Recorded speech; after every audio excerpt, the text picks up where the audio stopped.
Today I would like to talk to you about a few extra features we have in our AutoGuidance and how to get the most out of them. So we're going to start off with the 3 different types of wayline we have available in the Smart Touch armrest. And the first one we have is this simple AB wayline, so we'll just press go, and again it's as simple as just press the A button, drive forward at least 10 meters. If you have a long field, I'd recommend you drive to the end of it, so make sure you get it most accurate. Once you're doing at least 10 meters, press the B, and then you've created a wayline and off you go. Simply press the AutoGuidance button and she'll steer along now. Another type of wayline we have is a contour wayline. Now a contour wayline allows you to draw a curved line or wavy line, and then it will extrapolate that line across the whole field. So to do that, simply press this one in the middle, contour wayline, press record, and then it will record where you drive. So like this, for example, I'm just going to follow this slightly wavy edge of the field here for this boundary.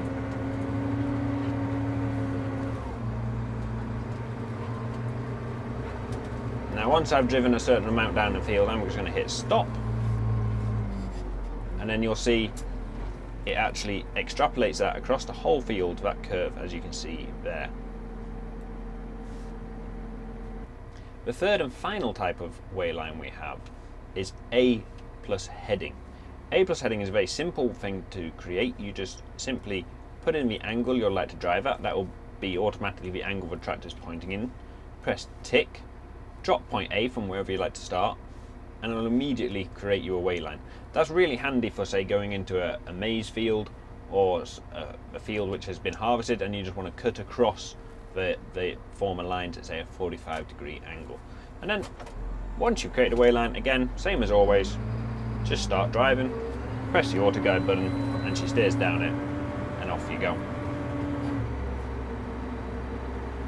In the AutoGuide menu, you will also find your machine width settings. So let's just press there, where it says 6.98, and then you will enter into this display here. As you can see, you can set up how wide the machine is at the bottom here, where it says 7 meters. To change that, simply press the arrows or use the roller on the side of the screen. Now the harrow I'm pulling today is 7 meters wide, so I want it at 7 meters. I'm also running an RTK accuracy, so I don't really need much overlap, so I'm just going to put in 2 centimeters overlap on the left hand side. It's also a trailed machine, so this is trailed and linkage, so mounted implement, where I'm going to have it trailed. And then this is the distance between the attachment point and the actual the machine itself, so that's 6 meters to the pivot point on the machine. If you have a machine which has an offset, simply press on the left hand side there, and you will see that you get another box here, and you can then add offset to your machine. So for example, an offset mower, that would be very handy for. You can also go the opposite way to the left hand side if the number is minus.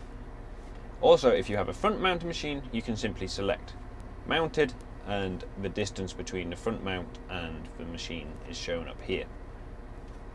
In the Smart Touch screen, you can also do coverage mapping, which is where the screen paints in behind the tractor where it's already been driven, which is really handy, especially for driving at night time and such like. To achieve coverage mapping, all you need to do is turn counter 1 on. So to do that, spin the tractor around and go into counters on the left hand side there. Counter 1, you can give it a name if you want. I'm just going to leave it as counter 1 for now. Press record and choose what trigger you would like. So because I've got a harrow on the hydraulics, I'm just going to have it on first on the rear and on the plus there. So when I drop the machine down, it will start painting in. When I lift up the machine, it will then stop. If you want, you can have multiple triggers. So for example, you could have auto guidance in there as well, and that would actually you would then need both things to be active for it to colour in.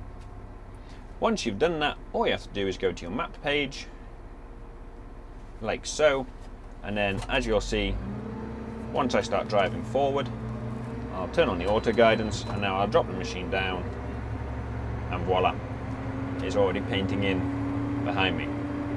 If I lift up the machine, it's as simple as it will stop painting in. There you go. If you would like to change your correction signal, that's very simple to do in the Smart Touch screen. Simply press where it says RTK Network. Correction signal is up here, so you just press it. RTK Network, I'm going to go to EGNOS now, so I just press OK, and as you can see it's changed onto EGNOS, and you can see your signal strength there where you have the green bars. That's how simple it is to set up AutoGuide on Smart Touch. Valtra, your working machine.